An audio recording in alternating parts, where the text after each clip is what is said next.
특히 이제 마음을 잘 다스리는 게 갈수록 좀 이게 너무 중요하지 않나 생각을 해요. 마음이 불안하면은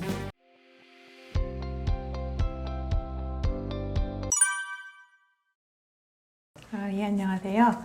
저는 서울 아산병원 종양내과에서 일을 하고 있습니다.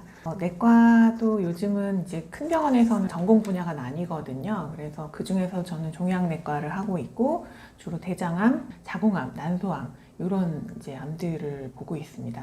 종양내과라는 그 세부 전공이 조금 생소해서 이제 저를 또 앞으로 말씀드릴 내용을 좀 설명하려다 보면 좀 전공에 대해서 먼저 말씀을 드려야 될 것 같은데요. 종합병원에서 보시면은 내과도 소화기, 심장, 호흡기 등등 여러 분과가 있습니다. 그 중에서도 종양내과는 주로 암 환자분들에 대한 항암 치료를 하는 과예요. 그래서 보통은 이제 이런 전공을 하시는 분들은 일반 개원가에서 만나기는 힘들고 대부분 대학병원에서 근무를 하고 있습니다. 그래서 암 환자가 아닌 한은 저희를 만날 일은 별로 없어요. 그래서 항암 치료가 끝나면은 저희는 환자분들은 이제는 더 이상 만나지 말아요. 이렇게 농담 삼아 말씀을 드립니다. 그래서 저희 같은 의사들은 치료하고 이제 깔끔히 헤어질 수 있으면은 제일 좋은데, 이제 많은 분들은 암이 워낙 이제 힘든 병이다 보니까 이제 돌아가실 때까지 이제 저희랑 만나게 되는 경우가 종종 있습니다. 해보니까 진짜 딱 절반이더라고요. 그래서 제가 병원에서 인턴 일을 시작한 게 이제 의대 막 졸업한 24살 때였고요. 올해가 48세거든요. 제가 용띠입니다. 네, 용이 해고 올해가. 그래서 그동안 우리 사회도 상전벽해라는 말처럼 진짜 많은 게 변했잖아요. 중진국에서 선진국으로 진입했고, 국민소득도 제가 찾아보니까 제가 그 인턴 일을 시작했던 2001년에 1만 불 정도였더라고요. 근데 벌써 우리나라가 이제 국민소득이 3만 불 이상으로 거의 퀀텀 점프를 했고, 그만큼 병원에서 환경도 되게 많이 바뀌었습니다. 소위 이제 선진국형으로 많이 바뀌었고, 의학도 많이 발전했고, 환자군 구성, 질환군도 정말 많이 바뀌었고, 암 환자분들이 정말 많이 많아졌죠. 그리고 환자 권리, 안전에 대한 인식도 많이 높아졌습니다. 무엇보다 이제 제가 긍정적으로 생각하는 부분은 살릴 수 있는 환자를 더 많이 살릴 수 있는 방향으로 좋은 발전을 해왔다고 생각합니다. 사실 옛날에는 심장마비나 뇌출혈, 뇌경색으로 많이 돌아가셨거든요. 근데 그런 분들이 이제는 우리나라에서 더 이상은 이제 암만큼은 적어도 흔한 사망 원인들은 아니에요. 이런 질병들이 생존율이 되게 많이 높아졌고, 또 암도 그렇죠. 암 치료 성적도 이제 웬만한 선진국보다 좋거든요, 우리나라가. 그것에 반해서 정말 환자분들이 병원에서 겪는 경험이 정말 나아졌나 생각하면 사실 그렇게 자신 있게 말씀드리기는 어렵습니다. 제가 최근에 책을 한 권 썼는데 제목이 3분 진료 공장이 세계라고 지었어요. 그래서 그렇게 지은 이유가, 그런 환자분들이 경험이라는 거는 정말 인간적이고 환자를 존중하는 병원이라기보다는, 물론 의료진들이 이제 환자를 무시해서 그런 거라고 말씀드리고 싶진 않은데요. 근데 환경이 실제 정말 환자를 공장의 공산품처럼 보게 되는 그런 환경이라는 거고요.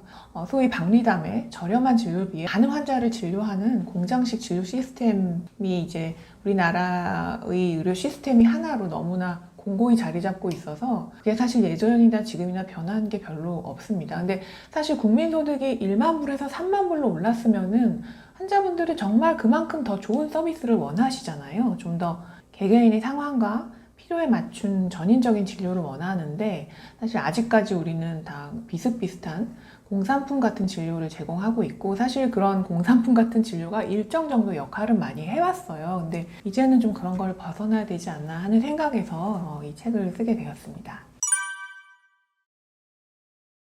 사실 제가 근무하는 병원만의 문제는 아닌데요. 실제 환자분들을 오래 보기가 어려운 환경이거든요. 네, 보통은 한 3분, 5분 안에 다 해결을 해야 돼요.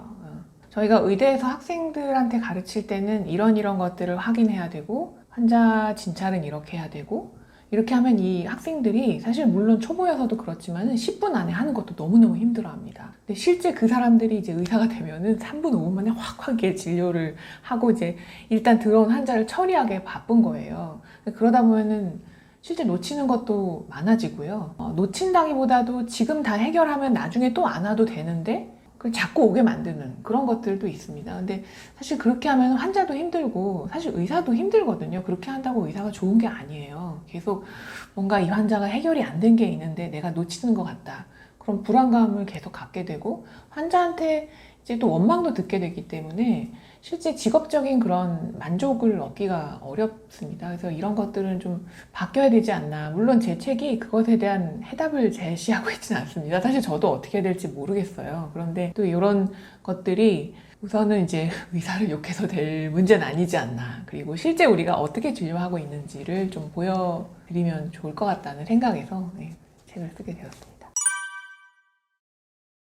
이제 병원을 공장으로 표현해서 사실 병원의 윗분들은 되게 싫어할 것 같긴 한데 근데 실제적으로는 되게 규격한 서비스를 쉴 새 없이 찍어내고 있어요, 병원에서는. 물론 이제 기본적으로 이제 의료가 환자에게 해줘야 될 것들은 하고 있다고 생각합니다. 그거 그렇게 이제 대충 하진 않아요. 근데 뭔가 이제 빨리 파악하고 해결하는데 이제 포커싱이 되고 있고 환자의 질병 상태는 물론이고 이제 병에 대한 인식이나 기대, 환자의 환경이나 사회적 관계 이런 것들이 다 다른데 이런 것들을 이제 고려한 환자 중심적인 진료가 제공되고 있다고 보기는 어렵죠. 예를 들면은 저는 주로 대장암 보는데 대장암 3기면은 이런 치료해야 된다. 정해져 있어요. 사실은 이제 제일 좋은 치료는 이건데 좀 힘들고 치료가 독하니까 좀 힘든 환자분들은 조금 더 낮춘 치료, 어떤 분들은 안 하기도 하고 너무 힘드니까 이제 항암 치료를 건너뛰는 거죠. 근데 그런 결정들이 사실 의사 개개인의 결정이긴 하고요. 의사 개개인이 환자랑 면담하면서 결정을 하는데 그게 정말 환자의 치료에 대한 기대나 어떤 두려움 또는 걱정 뭐 이런 것들을 다 고려해서 내리는 결정이냐.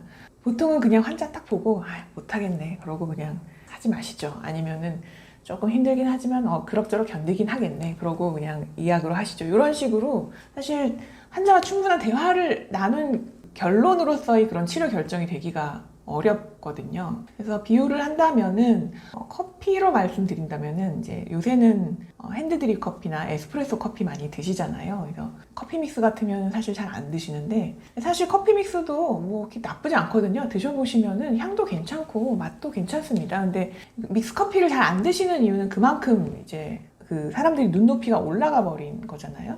근데 눈높이가 올라가 버렸다고 야 너는 왜 드립커피 마셔? 너는 왜 에스프레소 마셔? 이렇게 나무라기는 어렵잖아요. 내가 뭐 돈 내고 마시는 건데. 비슷하다고 생각합니다. 예전에는 의사가 뭐 치료만 해줘도 감사하는 분들이 많았어요. 그런데 이제는 눈높이가 많이 달라졌죠. 그래서 본인이 환자분들이 이제 병원에서 얼마나 환자로서 존중받고 이해받았냐가 매우 중요하고 또 실제 그런 환자분들의 경험들이 치료의 결과에도 영향을 미친다는 게 알려져 있습니다. 사실 아직까지 병원들은 그것까지는 좀 터치를 못하고 있는 거죠. 사실 저는 안 하고 있다고 생각하지 않습니다. 아는데 아직 잘 못하는 거죠.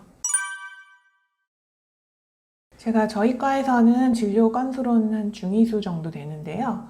연간 한 8,000건 정도 보고 있습니다. 그리고 저희 과 교수님들이 연간 한 5,000건에서 많으면 15,000건까지 보시는 분들도 있어요. 그래서 이걸 보통 오전, 오후로 나누어서 한 서너 시간 정도 외래 진료하는 거를 한 세션이라고 하거든요.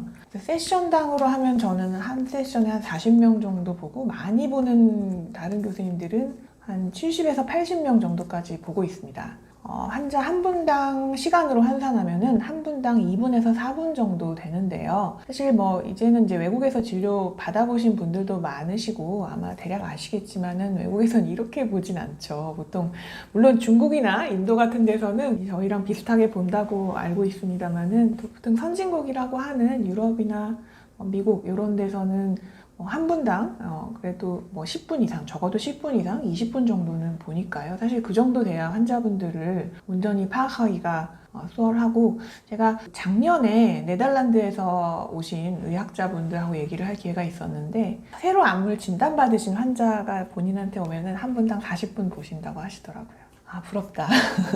한편으로는 내가 40분이나 얘기할 수 있을까? 환자분하고. 뭐 그런 생각도 듣긴 했는데, 그래도 환자분들이 그동안 이제 경험했던 것들 다 얘기하면 그 정도 되겠죠. 근데 사실 그렇게 얘기를 해야 어떤 라뽀라고 하는 환자분들과의 관계도 좀 쌓이고, 향후에 더 믿고 치료를 진행하는 그런 밑거름이 되는 거기 때문에 사실 그 시간이 길다고 그렇게 낭비라고만 볼 수는 없거든요. 환자분들이 뭐 꼭 의학적인 내용, 본인 몸 상태 증상에 대한 얘기뿐만 아니라 뭐 이런저런 얘기를 하면서 락보가 쌓이는 거니까요. 그런 좀 충분한 시간의 확보라는 게 사실 점점 AI도 들어오고 그 생산성을 많이 높이는 그런 쪽으로 이제 사회가 또 변하고는 있지만 꼭 환자를 많이 보는 게 생산성이 높은 것인가 그런 생각이 듭니다. 그래서 환자분들께 좀 더 그래도 적어도 저는 한 10분에서 15분 이상은 좀 부여가 됐으면 좋겠다. 적어도 내가 이렇게 시간에 쫓기면서 환자를 보지는 않았으면 좋겠다는 생각이 드는 거죠. 네.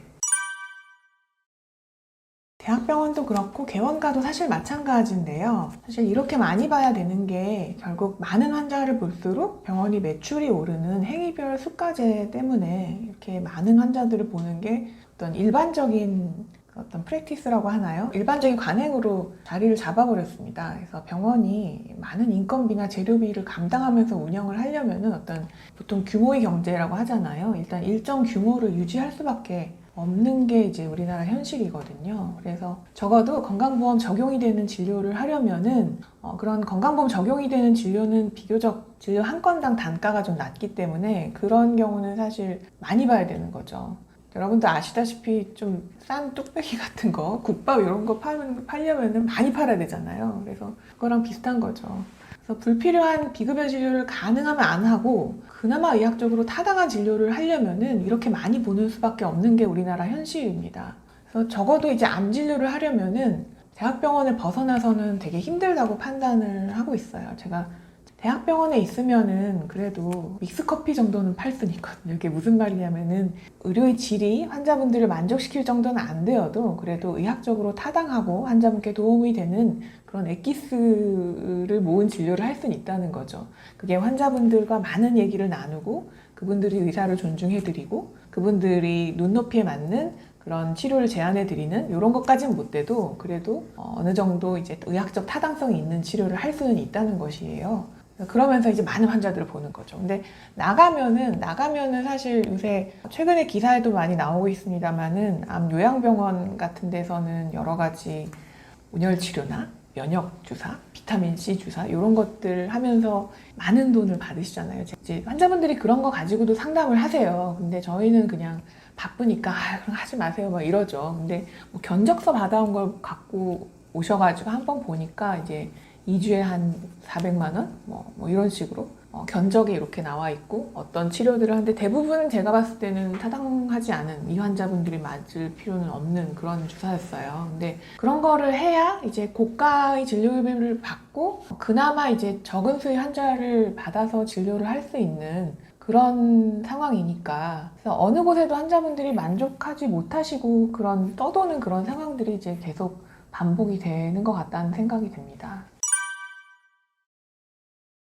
진료할 때 눈 안 본다고 불만을 갖는 환자들이 실제 많으세요. 그리고 제가 사실 좀 커리어 초반에는 제가 사실 조금 내향적인 인간이라 상대방 눈을 보고 잘 얘기를 못 했었어요. 근데 그때 이제 왜 환자 눈을 안 보냐 이렇게 되게 불만을 심하게 말씀하신 보호자분들이 있었거든요. 되게 무시당했다는 그런 생각을 가지셨던 것 같아요. 저희 의도와는 다르게. 그래서 가능하면은 이제 눈을 보고 진료하려고 노력을 하고 있어요. 그런데 일단 눈을 보면 환자분들이 일단 이 사람이 내 말을 듣고 있구나.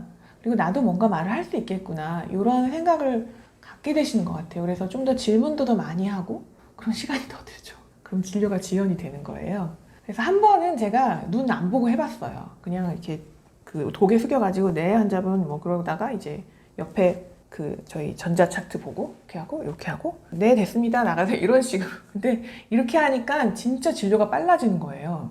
슬픈 일이죠. 근데 진료가 지연이 되면은 근데 저도 그렇고 환자도 그렇고 기다리는 분들이 힘들어 하잖아요. 그리고 간호사도 스트레스 되게 많이 받거든요. 왜 이렇게 오래 걸리냐, 뭐 몇 시에 오라고 해놓고 9시에 오라고 해놓고 10시인데 아직도 안 봐주면 왜 예약은 왜 받냐 뭐 계속 이렇게 컴플레인 하시고 간호사분들이 진짜 힘들어 하세요. 그래서 눈을 안 보고 빨리빨리 보니까 진짜 정시에 끝나는 거예요. 그래서 환자분들 다 제 시간에 받고 점심시간 전에 딱 끝나서 이제 다 제 시간에 밥 먹으러 가고 간호사분들 밥 못 먹는 경우 되게 많거든요. 의사도 그렇지만은 근데 사실 정말 이렇게 눈 안 보고 하는 게 환자를 위하는 걸까? 그런 생각은 좀 많이 들었습니다. 그래서 눈을 안 보고 진료하는 이유는 그래야 빨리 끝난다. 환자분을 무시해서는 아니다. 시간을 최대한 절약하기 위해서 하는 건데요. 사실 그러면 안 되죠. 네, 그런 면에서는 많은 환자분들께 죄송하게 생각합니다.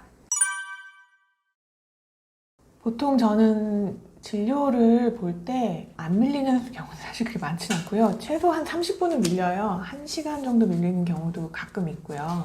그런데 그러면은 이제 복도 바깥에서 소리가 나는 경우가 간혹 있어요. 예. 복도에서 왜 이렇게 안 봐주냐, 왜 이렇게 오래 걸리냐 소리 지르시기도 하고, 그리고 사실 그게 이해가 안 되는 건 아니에요. 사람이 이제 기약 없이 기다리면은 짜증이 납니다. 저도 그래요. 저도 오래 기다릴 때 그렇거든요. 그리고 환자분들은 특히 이제 몸도 아프고 들어가서 결과가 안 좋을까봐 걱정도 많이 하시잖아요. 그러다 보면 감정 조절이 안 되시는 거죠.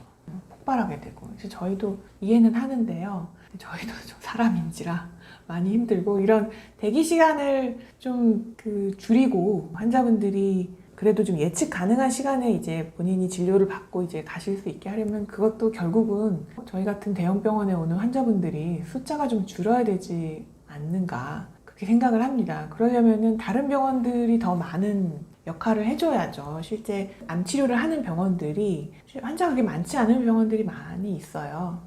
저도 이제 이 병원에 오기 전에 다른 병원에서도 진료를 해봤습니다만은 주로 빅5라고 하는 병원들에 너무 환자가 많이 몰리시고, 그런 환자분들이 너무 많은 환자분들이 한 병원에 모여 있다 보니까 서로 힘든 거죠. 특히 항암 치료 같은 경우는 집이 멀면 힘듭니다. 그리고 대부분 우리나라의 그 지방에서도 훌륭하신 선생님들이 많이 계세요. 환자분들이 잘 모르시는 것 같더라고요. 연구 업적도 훌륭하시고 환자분들을 대하는 태도라든지 배려라든지 그런 것들이 정말 좋은 의사 선생님들이, 종양내과 의사 선생님들이 상당히 많습니다. 그래서 집에서 가까운 병원들을 이용을 해보시는 것이 좋지 않을까, 그렇게 생각을 합니다. 보통 과잉 진료라고 하면은요, 의사들이 더 많은 돈을 벌기 위해서 검사를 더 많이 내고 불필요한 약을 이거 좋은데 하면서 투약하는 그런 걸 말하는데, 결과적으로는 그렇게 되는 거죠. 꼭 필요하지 않은 검사를 하고 필요하지 않은 약을 쓰는 것입니다. 근데 그 동기가 꼭 의사가 돈을 많이 벌기 위해서냐? 그렇진 않아요. 사실 저도 뭐 고백하자면 과잉 진료를 안 한다고 말씀드릴 수는 없죠. 근데 그런다고 제 월급이 더 많아지진 않습니다. 앞서 말씀드린 암 환자한테 투여하는 불필요한 그런 고환 대체요법들, 뭐 미슬토나 온열요법, 비타민C 주사, 면역 주사, 이런 것들은 뭐 상당수는 경제적인 동기인 건 맞다고 생각합니다. 실제 이제 그런 치료를 하시는 분들이 뭐 이걸 돈 벌려고 한다, 이렇게만 볼 수는 없어요. 그분들은 정말 이게 효과가 있다고 생각하고 투여하는 경우가 많으시거든요. 근데 사실 그런 약들이 근거가 충분치 않는 거는 또 맞아요. 근데 그럼에도 불구하고 그 약들을 투여하는 이유가 이게 비급여고 경제적 이윤을 더 많이 창출한다, 이런 거를 빼고 생각할 수 있겠느냐, 또 그건 아니거든요. 경제적인 동기는 분명 일부 있습니다. 근데 사실 저 같은 그냥 월급 받는 의사도 종종 과잉 진료를 해요. 예. 그건 사실 신뢰가 부족하기 때문이라고 저는 생각합니다. 이 환자가 이 검사를 안 했을 때 나에게 나중에 어떤 책임을 묻거나 컴플레인을 하거나 그럴까봐. 예를 들면은 저 같은 경우는 머리 MRI를 가끔 찍는데요. 이제 뇌로 전이되는 경우가 사실 그렇게 많진 않아요. 보통은 찍으면 대부분 꽝 나옵니다. 꽝이 좋은 거죠. 물론 머리에 전이가 안 되는 게 좋은 거니까. 근데 사실 머리 아프다고 하는 환자분들 되게 많거든요, 진료실에서. 사실 저도 종종 머리가 아파요. 여러분도 뭐 시시때때로 머리가 아프지 않습니까? 근데 그거를 정말 뇌 전이됐기 때문이냐, 그런 두통이 암이 뇌로 전이됐기 때문이냐, 꼭 그렇지는 않죠. 근데 사실 제가 환자를 진찰해서는 그게 정말 그 머리 MRI를 찍어야 되는 상황인지 아닌지 감별하기가 상당히 어렵습니다. 근데 뭐 자세한 진찰을 하기에는 또 진료 시간이 부족하기도 하고요. 그래서 결국은 간단하게 해결할 수 있는 방법이 네, MRI 찍고 오세요 하고 그냥 클릭 한번 하는 거예요. 그래서 그런 식으로 과잉 진료가 생깁니다, 사실은. 이런 과잉 진료는 결국은 이제 진료 시간이 부족해서 기인한 신뢰의 부족, 그리고 환자분들을 충분히 이제 증상에 대해서 물어보고 진찰을 할 수 없는 것들, 이런 것 때문에 이제 생긴다고 할 수 있죠.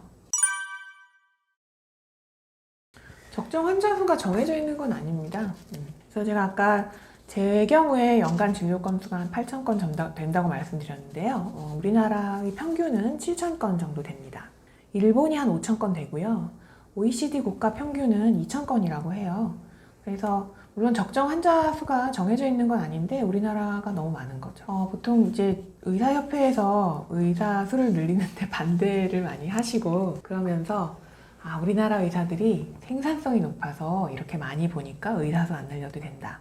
이렇게 말씀들을 많이 하시는데 제 생각에는 좀 논리가 빈약한 것 같다는 생각은 좀 듭니다. 그래서 이렇게 많은 환자들을 한꺼번에 막 많이 보는데 그럼 환자 만족도도 떨어지고 계속 이렇게 봐야 되나 이렇게 생각이 들거든요. 그래서 이제는 의사 1인당 환자 수를 물론 적정한 진료 수의 어떤 컷오프가 있진 않은데요. 근데 그래도 너무 많다. 너무 많기 때문에 1인당 환자 수를 좀 줄이고 대신 좀 진료의 질을 좀 더 향상시키는데 좀 더 신경을 쓰는 방향으로 가야 되지 않을까 생각을 합니다.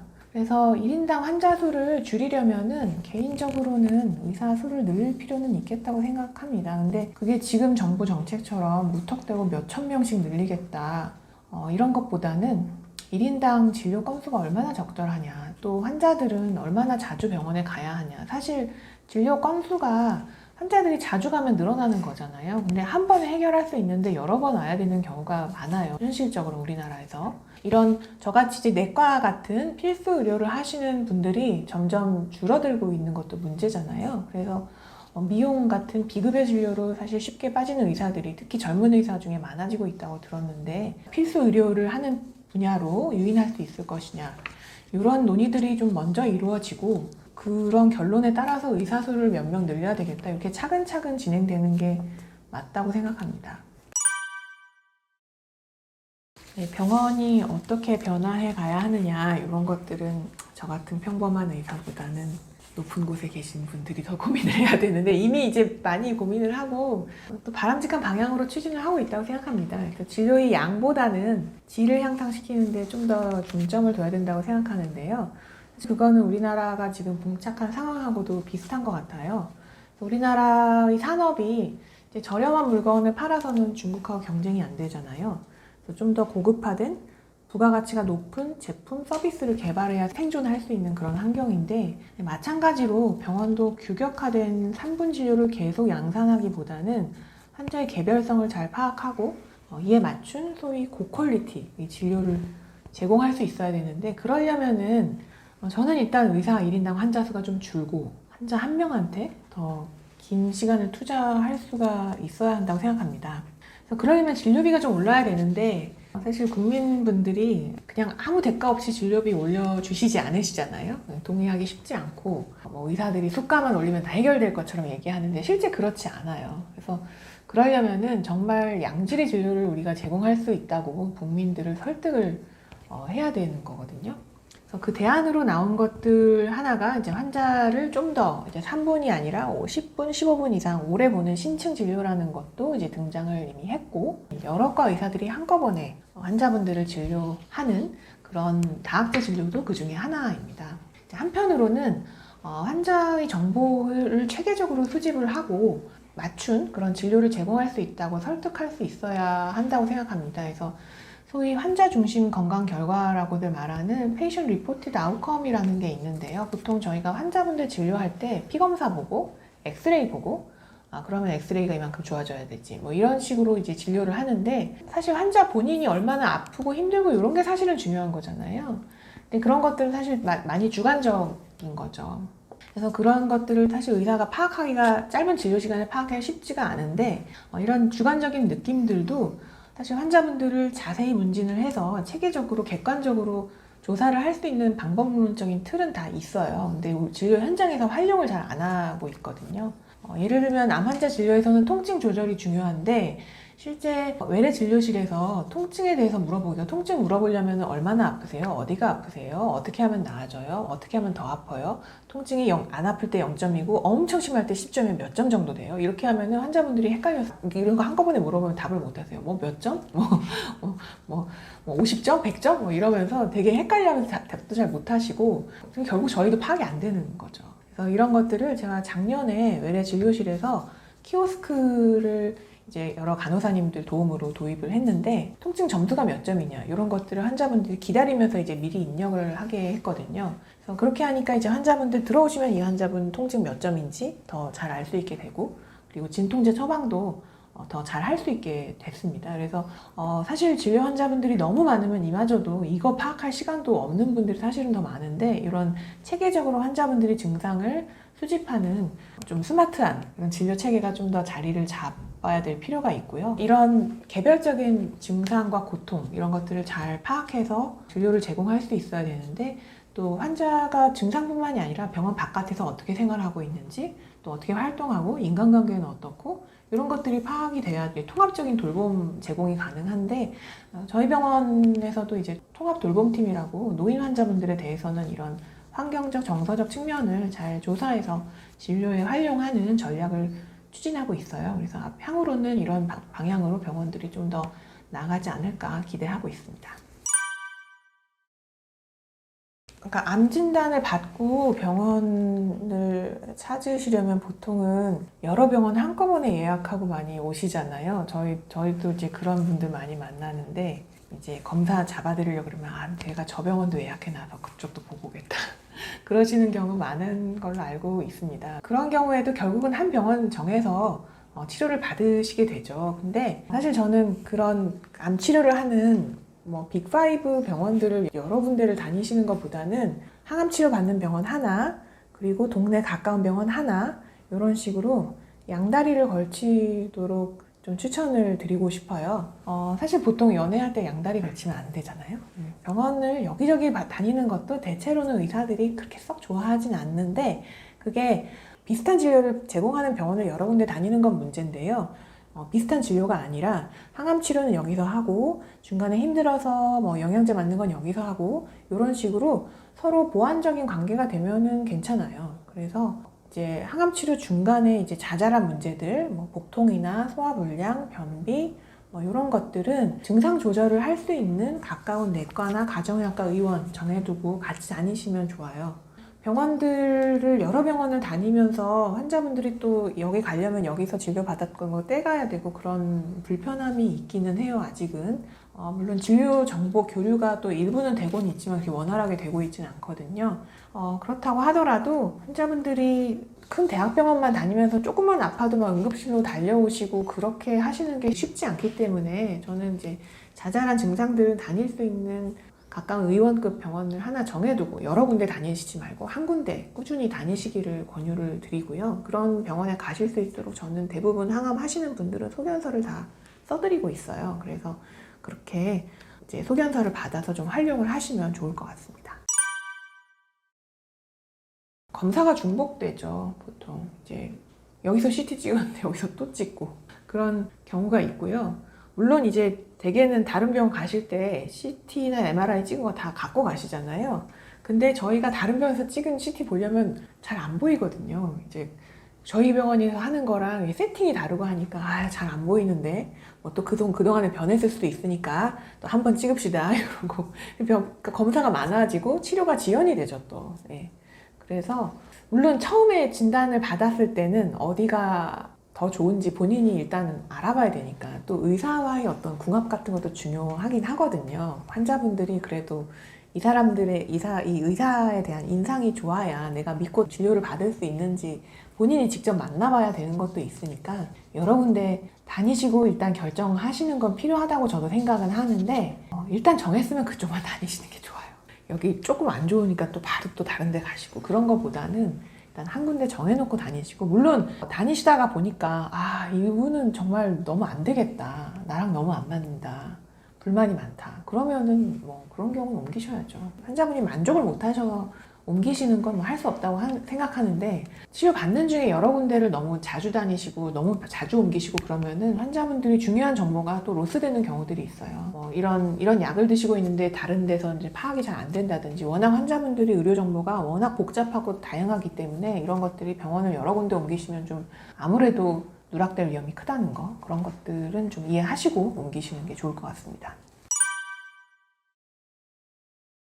일단 상급종합병원 진료 보시려면 소견서 없이 보실 수 없어요. 그래서 일단 갖고 오셔야 되고요. 근데 가끔 차트만 복사해 오시고 안 갖고 오시는 경우도 있거든요. 그래서 그런 경우에는 뭐 그래도 나 진료 보겠다 그러면은 업무과에서 그냥 진료는 넣어드리는 경우가 있는 것 같습니다. 그런데 안 갖고 오시면은 솔직히 말씀드려서 조금 푸대접 받으실 수도 있어요. 일단 환자가 빨리 파악이 안 돼요. 이분이 어떤 치료를 받았고 어떤 상태인지 파악이 빨리 안 되고 내가 다 일일이 차트 걷어보면서 파악해야 되기 때문에 저희도 답답하고, 한편으로는 이분은 이전 의사랑 얼마나 사이가 안 좋았으면 소견서도 안 받아오지? 막 요 생각을 하니까 나랑도 관계가 틀어질 수도 있겠구나 이렇게 경계하게 되기도 하거든요. 그래서 소견서는 병원 옮길 때는 그 외국 여행 갈 때는 여권 가지고 가시잖아요. 그런 거랑 비슷하다고 보시면 돼요. 병원 옮길 때는 여권처럼 들고 다니셔야 돼요. 물론 이제 소견서를 자세하게 써주는 분들도 있고 그냥 대충 써주는 분들도 있고 다 이제 조금 퀄리티 차이는 있는데, 있는 거랑 없는 거는 이제 천지 차이예요. 그래서 꼭 병원 옮기실 때는 소견서 꼭 가져가시기를 부탁드립니다. 진료 받았던 병원에 말씀하시면 다 써드립니다. 제가 다른 병원 가고 싶은데 소견서 써주시면 감사하겠습니다. 이러면 안 써주실 분은 없어요. 물론 그게 담당 의사 기분을 나쁘게 할까봐 그냥 참아가지 못하고 그냥 그 차트 복사는 의사 안 만나도 되니까 그렇게 갖고 오시는 경우도 있는 것 같아요. 그런데 그거 생각보다 의사들이 그렇게 기분 나빠하지 않아요. 그러니까 꼭 받으시고, 안 받으시면 본인 손해시거든요. 그러니까 병원 옮기실 때는 꼭 소견서를 미리 받아서 전에 진료 받았던 의사한테 받으셔야 됩니다.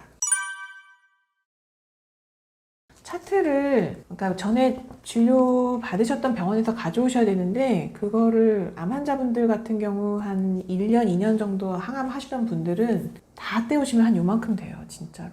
간호기록지랑 투약기록지, 영상검사 결과지, 뭐 혈액검사 결과지 다 합치면 요 정도 되거든요, 진짜. 그러면은 이거 저희가 다 보겠어요?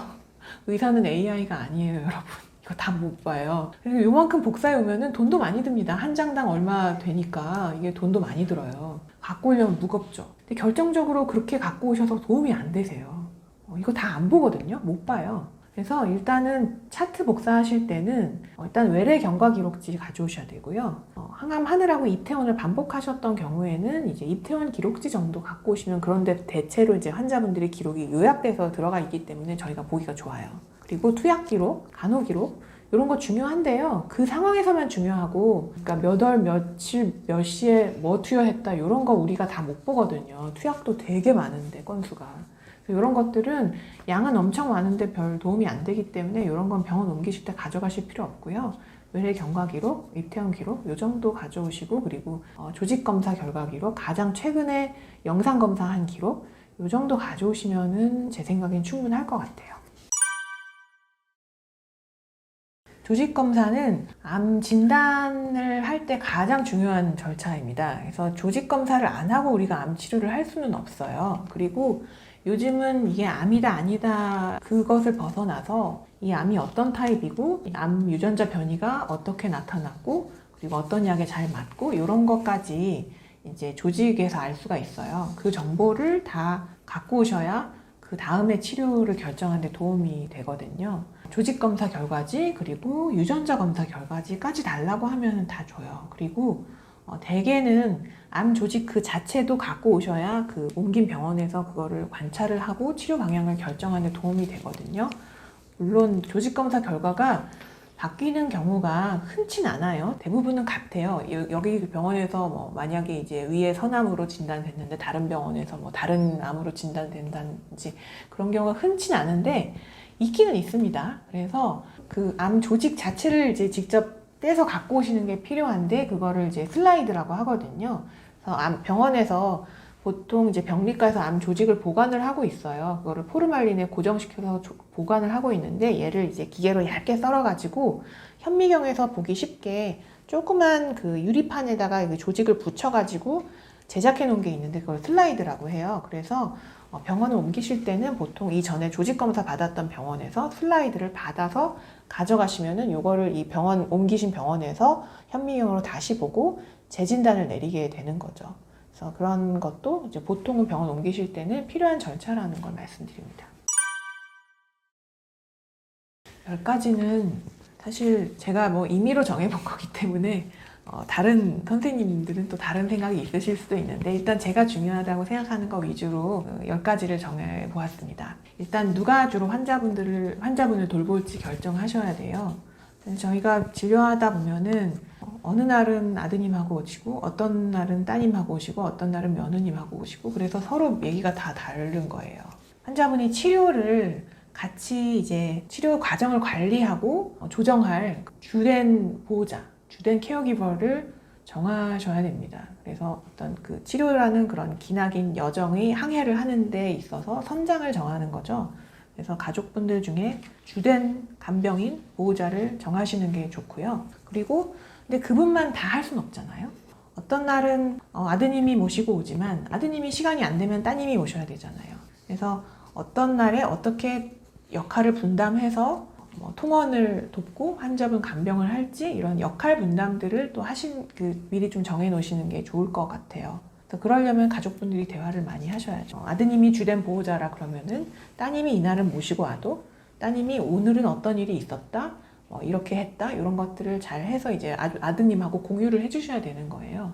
그래서 그러지 않으시고 저희한테 와가 다 각각 따로따로 물어보시면은 저희도 좀 힘들거든요. 그리고 가족분들 간에도 불화도 생길 수 있기 때문에 치료를 시작할 때 충분한 대화를 하시는 게 무엇보다 중요하다고 생각을 합니다. 그리고 젊은 환자분들 같은 경우는 직장 다니시다가 암 진단 받는 경우도 있어서 얼마나 오래 쉬어야 되냐 이런 것들 많이 물어보시는데요. 일단 치료 일정에 대해서 미리 상의를 의사 선생님이랑 하시고 항암 치료 같은 경우에 어떤 치료는 한 3개월, 6개월에 끝나는데 어떤 치료는 되게 오래 끌어야 되는 경우도 있어서 보통은 저희는 항암 치료, 먹는 항암제나 아니면은 면역 항암제 이런 경우는 부작용이 크진 않으니까 직장 다니시라고 하시는 경우도 있는데요. 근데 세포독성 항암제는 대체로는 조금 힘들어서 초반에는 좀 그래도 휴직이 필요하신 경우도 있어요. 그래서 직장 일정을 어떻게 하셔야 되는지 그리고 휴가 내시려면 진단서 받으셔야 되기 때문에 진단서에 또 어떤 내용 필요하신지도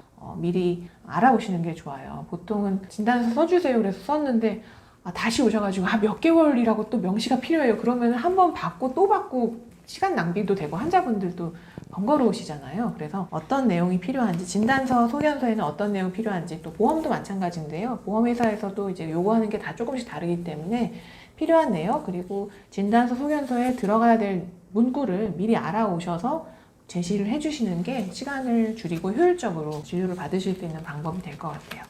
네 번째로는 예방접종인데요. 예방접종은 항암 중에 하면 안 된다고 생각하시는 경우들이 종종 있는데 그렇지 않고요. 물론 이제 림프종이나 백혈병 같은 어떤 그 면역력이 많이 떨어져가지고 예방접종을 맞아도 항체가 몸 안에서 거의 생기지 않는 그런 질환들도 있어요. 그래서 그런 혈액암 계열은 좀 논외로 하고요. 그런 경우는 별도의 방법들이 있고요. 보통 흔하게 진단 받으시는 폐암, 대장암, 유방암 이런 암종들을 저희가 고형암이라고 하는데 이런 경우는 예방접종 대부분 가능하시고요. 단 사백신만 됩니다. 생백신이라고 해서 살아있는 바이러스를 조금 독성을 좀 약하게 해서 약화시켜서 주사하는 그런 생백신이라는 게 있어요. 그래서 그 대상포진 백신 중에는 조스타박스가 생백신이거든요. 조스타박스는 항암 중에는 하시면 안 되고요.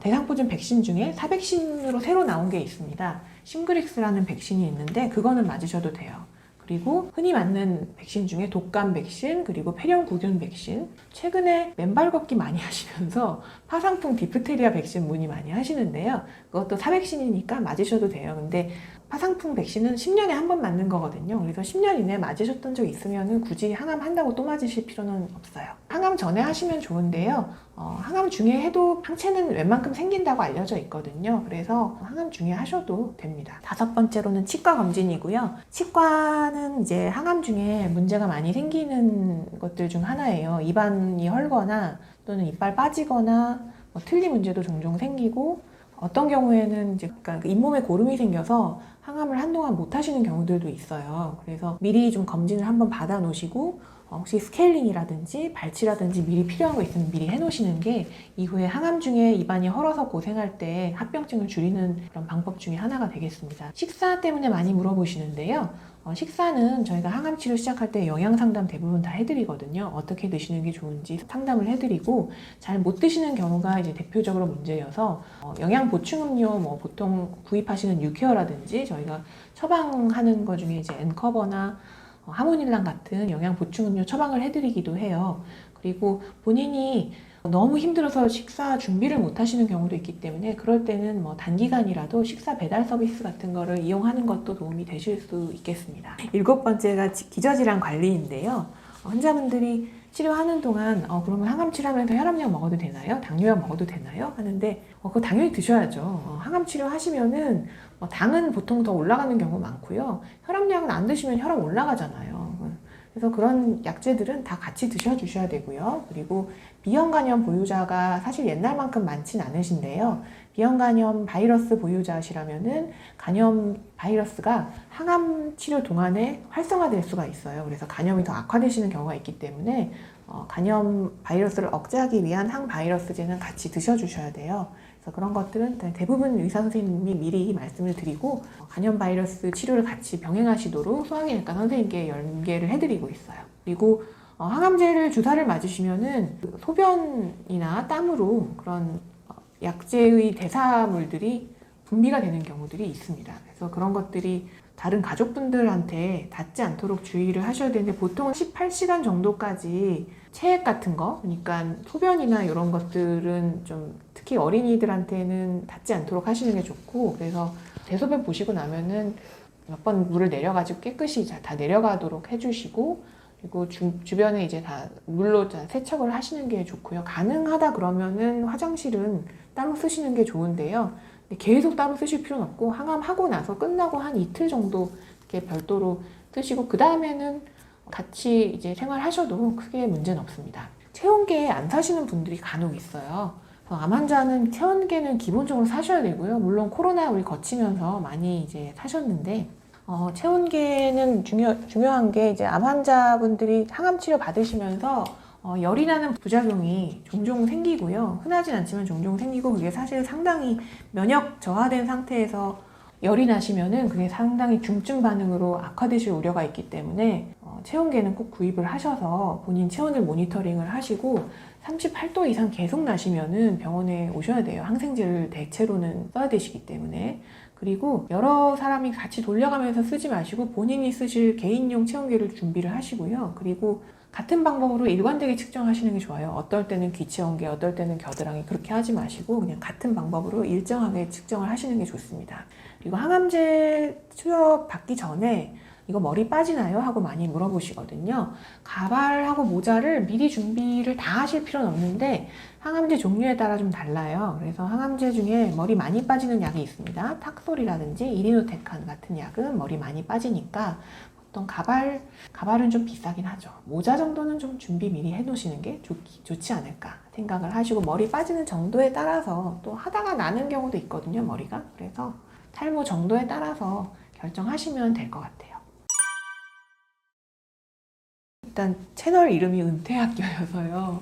저도 사실 은퇴가 20년 내로 다가오긴 했는데 은퇴를 생각하고 계신다면은 아무래도 요새는 뭐 저야 전문직이니까 은퇴가 좀 늦긴 한데 보통 요새는 제 나이 때도 은퇴하시는 분들도 있고요. 연령이 한 40에서 50대 이상이 될 것이고 본격적으로 암이 많아지는 시기예요. 이 시기가. 예전에는 암 환자분들 만나면 다 어르신들이었는데 요새는 제 또래 저보다 동생들 이런 분들 많이 만나게 되거든요. 그래서 암이 또 워낙 많이 생기고 또 나이가 많아질수록 또 많아지는 게 암이거든요. 그래서 실제 이 영상을 보시는 분들 중에서는 암 환자분들도 계실 거라고 생각하고 암 경험자분들, 그러니까 암을 치료받고 완치되신 분들도 있을 것이고 또 주변 가족이나 친지들 중에 암 환자분들은 대부분 한두 분들은 있으실 것 같아요. 저도 올해 이제 시아버님이 암 진단 받으셔서 또 치료를 받고 계신데요. 사실 일단 예전보다는 암치료 성적이 많이 좋아졌기 때문에 너무 지나친 암을 진단받았던 그 사실 자체로 지나친 염려나 공포, 좌절을 느끼실 필요는 없어요. 그래서 차분하게 좀 대처를 하실 수 있으면 좋겠고요.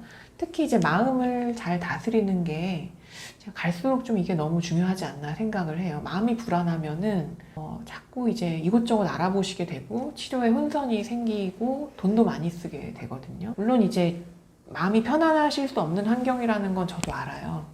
그래서 병원의 이런 3분 진료 시스템 때문에 환자분들이 마음에 상처를 입으실 수도 있고 또 나라는 존재가 사회에서는 이런 일들을 하고 이런 인정을 받고 했는데 병원 오면은 정말 이 수많은 환자분들 중에 하나구나 이런 좌절감을 겪으시는 경우가 많단 말이죠. 근데 그런 느낌이 당연히 드시는데 대부분 의료진들의 마음은 그렇진 않아요.